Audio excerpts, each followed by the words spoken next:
Hey guys, I'm here in my garage and this is my dad's Husky FC350. It's a 2017 model year and believe it or not, it has 140 hours on it.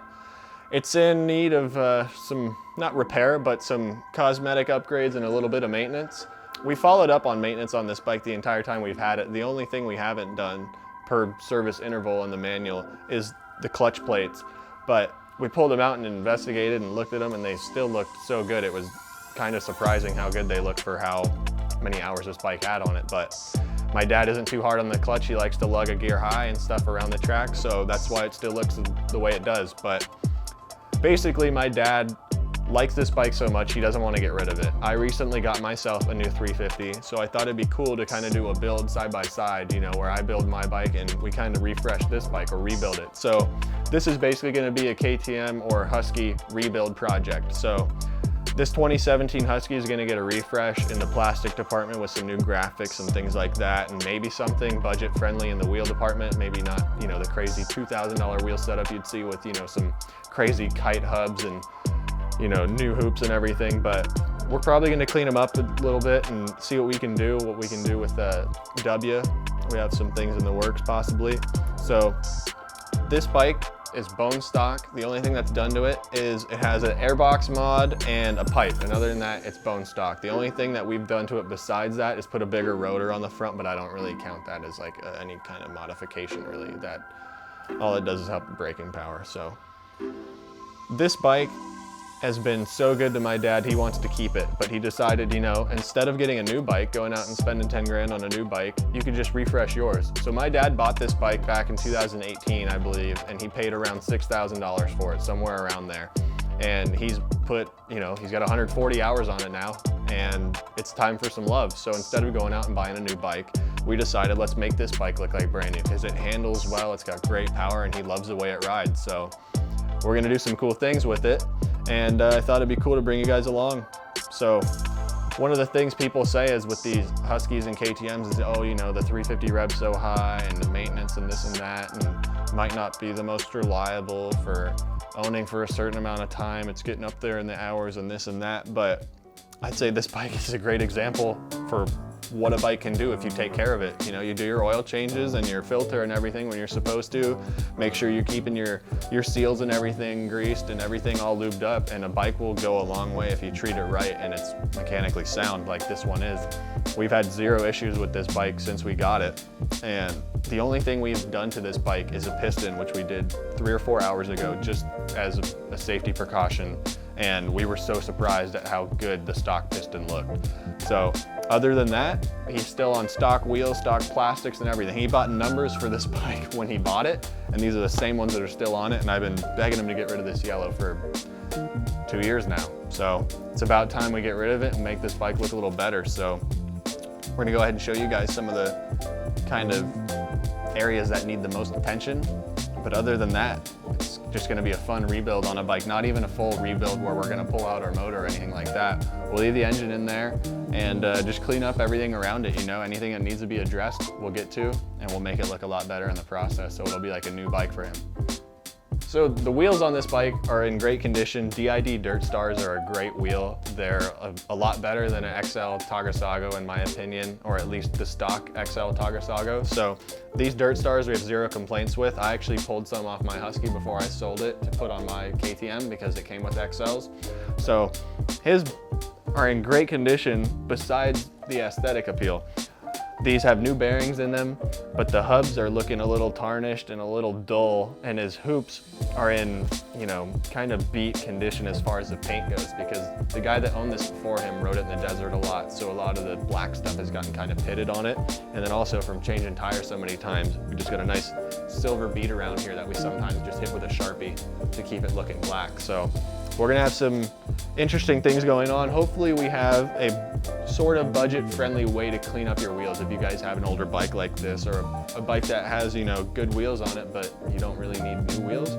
I would like to put some new spokes and nipples on these, seeing as they have 140 hours on them. So we're gonna do some cool stuff with W in that department, and then we're gonna go ahead and polish up his pipe and repack it, put a new pipe sticker on there, and we're probably gonna send a lot of the stuff in this department off to powder. So we do sandblasting, so we'll probably blast these, you know, his brake lever and his shifter lever and maybe his foot pegs. Another thing we're gonna do is throw on some new plastics from a Chirby's as well as a skid plate, because this bike's never had a skid plate on it. It's driving me nuts, the fact that I have to sit there with a pressure washer to get all that caked dirt off of there. And also it's not good for keeping the engine temps down. So we're gonna throw a skid plate on there and some new frame guards and things like that from a Chirby's. We'll do some new fork guards as well. And in addition to that, we have Works Connection hooking us up on this build. So we have all the little bling bits everywhere. So we'll have, you know, fill cap and oil filter housing cover.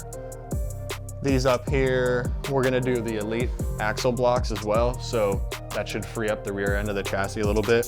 And we just put some SKF low friction seals in his linkage, so we don't need to do that, but that is an upgrade you can do if you have an older bike. And a couple other things, but I don't want to give too much away for right now, so stay tuned to see what else we're going to be doing on this bike. Should be a fun process, and I look forward to seeing what it looks like when it's all done, because I know it's going to look pretty rad. So stay tuned to see what we're going to do with this bike. I know I'm stoked, so I hope you guys are too. One eternity later. Here. All right, so finally finished up my dad's bike. Got it all done finally, so we're amped with how this turned out. This was kind of just a refresh project since he loves this bike like I like my 350. He's had this bike for a couple years now, and he's got a little over 140 hours on it. So it was looking a little worse for wear. He still had stock plastics, stock almost everything on it, and nothing wrong with that at all, but a lot of the stuff was starting to show its wear. So we thought, let's do some fresh plastics and a couple other cool little things while we're at it. So as you guys saw the bike before, like the pipe was looking pretty bad, his wheels were looking pretty roached, and so were his triple clamps. So what we did was we threw a fresh set of Chirby's on here, and then we went ahead and did some custom graphics with Throttle Syndicate. And my dad is a jokester, very sarcastic type of guy, you know, so we always talk about Fast House and everything, and he thought it'd be funny to do something like a spin-off of Fast House, like slow apartment, slow building, something like that. So we landed on Slow Home. So we went ahead and did the Fast House graphic kit, but we threw Slow Home on there instead because, you know, my dad's a 60+ vet. We also got Life Alert on there. Shout out, help by falling and I can't get up, you know, the drill. We also got AARP on there. And then, of course, you can't have that without having your Viagra, of course. So he's got his little pill bottle on there now. So he thinks it's really funny, and I think it's hilarious too. We also went ahead and hydro slurried his pipe, got that fully cleaned up, so it's looking good as new. Threw some fresh packing in there, put a new sticker on the pipe, sent the wheels off to W. He got a fresh set of hoops from DID. And then we went ahead and just Cerakoted his hubs just like we did on the KTM build. So he's got the thicker spokes and some blue nipples, and that ended up looking really sweet. And then when we were at it, I thought, man, it'd be nice to be able to do the triple clamps as well. So we talked to the guys over at W, and they were on board with it. So went ahead and Cerakoted his triple clamps with a gloss hardener on there.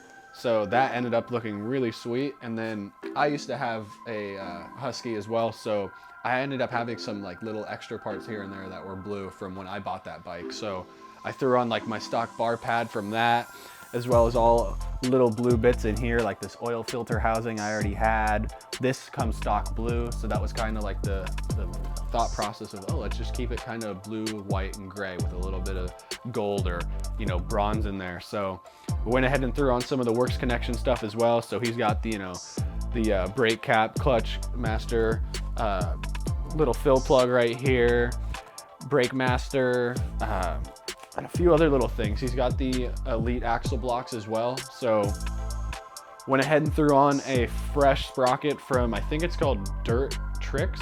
It's a really cool sprocket, and it came with like a 2-year warranty. So we thought, why not try something different that looks really cool? And then went ahead and threw on a fresh O-ring chain to go along with it. Of course, the MC Hammer Gold. And then we decided it's time for some new bolts and stuff. So we went and got a nut and bolt set. and just redid a lot of the hardware on the bike, you know, so we put all fresh stuff in the sprocket and a bunch of stuff in the engine area, and then some new chain sliders and stuff like that, and that was pretty much it. And this thing ended up coming out super rad.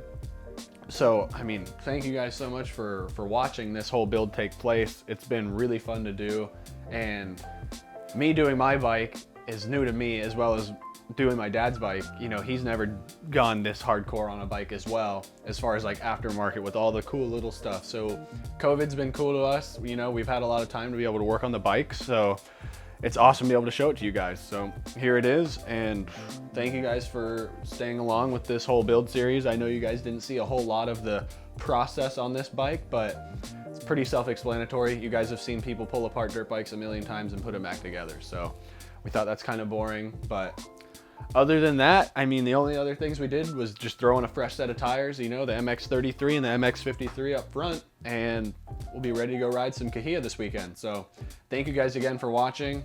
Really appreciate it.